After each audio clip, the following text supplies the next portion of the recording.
श्री शिवस्तुतिः। ॐ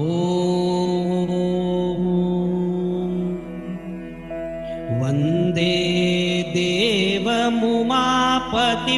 सुरगुरुं वन्दे जगत्कारणं वन्दे पन्नगभूषणं मृगधरम् वन्दे पशूनां पतिं वन्दे सूर्यशशाङ्कवह्निनयनं वन्दे मुकुन्दप्रियं वन्दे भक्तजनाश्रयं च वरदम् वन्दे शिवं शङ्करं शान्तं पद्मासनस्थं शशिधरमुकुटं पञ्चवक्त्रं त्रिनेत्रं शूलं वज्रं च खड्गं परशुमभयदं दक्षिणाङ्गैर्वहन्तं नागं पाशं च घण्टां डमरुकसहितां साङ्कुशं वामभागे नानालङ्कारदीप्तं स्फटिकमणिनिभं पार्वतीशं नमामि। कर्पूरगौरं करुणावतारं संसारसारं भुजगेन्द्रहारम् सदा वसन्तं हृदयारविन्दे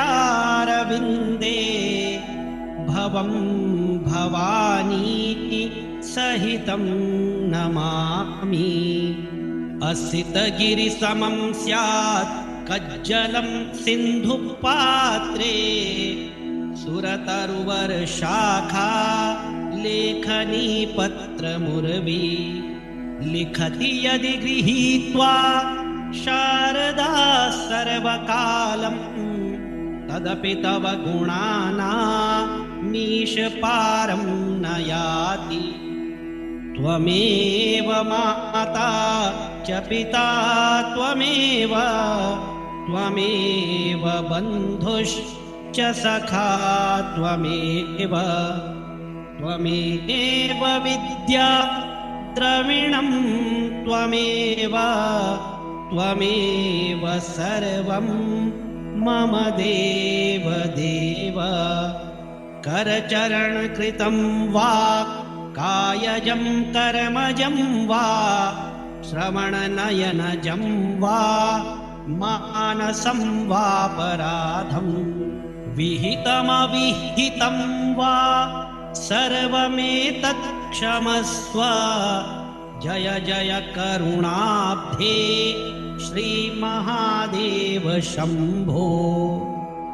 चन्द्रोद्भासितशेखरे स्मर हरे गङ्गाधरे शङ्करे सर्पैर्भूषित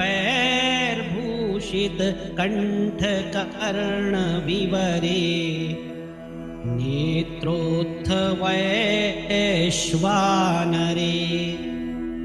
दन्तित्वकृतसुन्दराम्बरधरे त्रैलोक्यसारे हरे मोक्षार्थं कुरु चित्तवृत्तिमचला मन्येस्तु किं कर्मभिः। हरिः ॐ तत्पुरुषाय विद्महे महादेवाय धीमहि तन्नो रुद्रः प्रचोदयात्।